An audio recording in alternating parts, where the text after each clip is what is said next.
नमस्कार बालदोस्तांनो, शिकूया आनंदाने।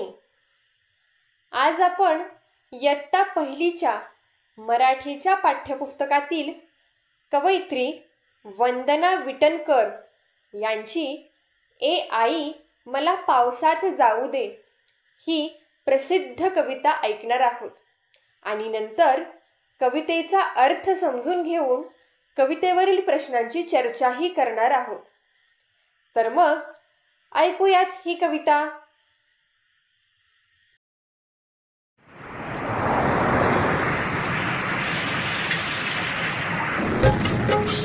आई, मी पावसात भिजायला जाऊ? नाही नाही म्हणजे नाही। ये आई, मला पावसात जाऊ दे। ये आई, मला पावसात जाऊ दे। एकदाच ग भिजुनी मला चिंब चिंब होऊ दे। एकदाच ग भिजुनी मला चिंब चिंब होऊ दे। ये आई, मला पावसात जाऊ दे। ये आई, मला पावसात जाऊ दे।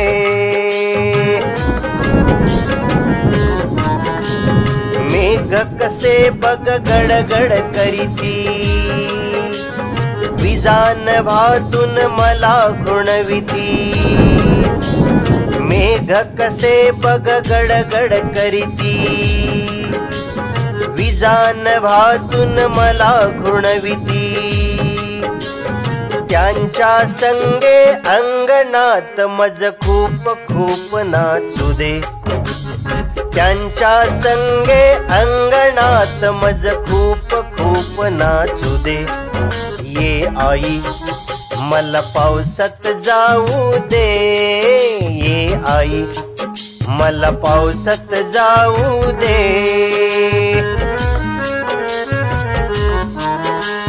बदकांचा बघथवा नाचतो, बेडूक दादा हाक मारतो। बदकांचा बघथवा नाचतो, बेडूक दादा हाक मारतो। पाण्यामधुनी त्यांचा मजला पाठलाग करू दे। पाण्यामधुनी त्यांचा मजला पाठलाग करू दे। ये आई, मला पावसात जाऊ दे। ये आई, मला पावसात जाऊ दे। धारे खाली उभा राहुनी, पायाने मी उडवीन पाणी। धारे खाली उभा राहुनी, पायाने मी उडवीन पाणी।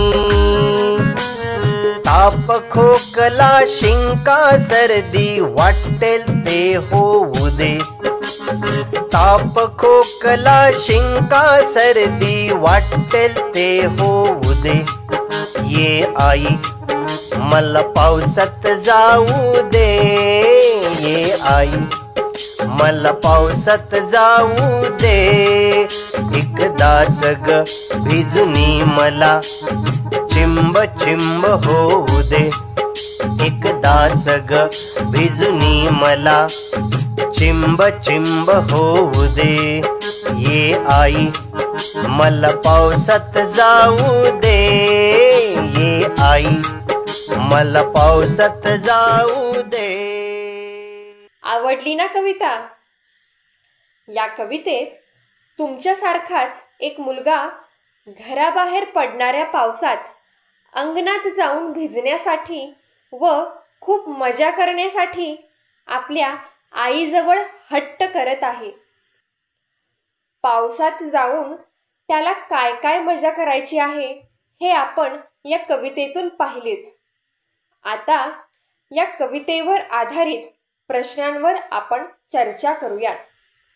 मुलांनो, मेघ म्हणजेच ढग।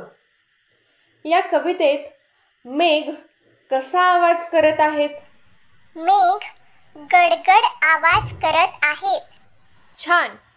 मुलांनो, निसर्गात उन्हाळा, पावसाळा आणि हिवाळा असे 3 ऋतू आहेत.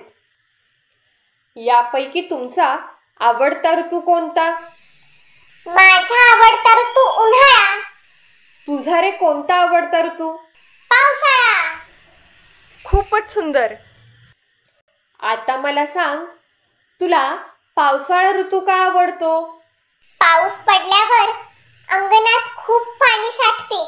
त्या पाण्यात नाचायला, उड्या मारायला मला फार मजा येते. छान, खूप छान. आणि मॅडम, त्या पाण्यात कागदाची होडी करून सोडायला मला खूप आवडते. अरे वा. आता मुलांनो, पाऊस पडल्यावर परिसरात कोणकोणते बदल होतात ते सांगा. सगळीकडे पाणीच पाणी साठते. रस्त्यावरही पाणी व्हायला लागते. अंगणामध्ये तर सारा चिखल होतो. वातावरण सगळे थंडगार होते. बेडकांचाही डराव आवाज येऊ लागतो. अरे वा, सुंदर. अशा या पावसाळा ऋतूबद्दल तुम्हाला काय काय वाटते याची चर्चा तुमच्या आईवडिलांशी आणि मित्रांशी करा आणि या पावसाळ्याविषयी आणखी माहिती मिळवा. भेटूयात पुढच्या व्हिडिओत. धन्यवाद.